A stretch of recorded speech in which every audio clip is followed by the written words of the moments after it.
Alright guys, one of the well-known classics, the daiquiri, exists in all shapes and sizes and colors. To look at the strawberry daiquiri, the raspberry daiquiri, but today we're gonna make the basic daiquiri. Famous saying in the bartender world called the smackery. When you order at the bar a daiquiri and you drink it in one time, you pay half the price and you order another one. But it's 11 o'clock in the morning, we won't do that now. It's not the happy hour. It's not happy hour, it's smackery hour, yeah. 3 ingredients, 1 we use rum, then we use fresh lime juice, and then we use sugar syrup. So we're gonna start off with some rum, the unmistakable ingredient in every daiquiri. I'm gonna use a healthy dose of that little bad boy. Here we go. So then we have a little bit of lime juice.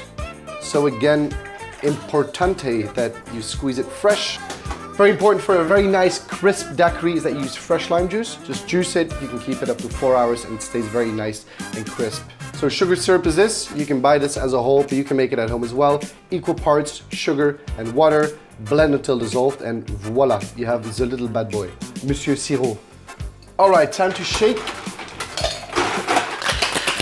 And shake and smile, baby. Woo! And then we're gonna take our ice cold glass. Look at this little bad boy.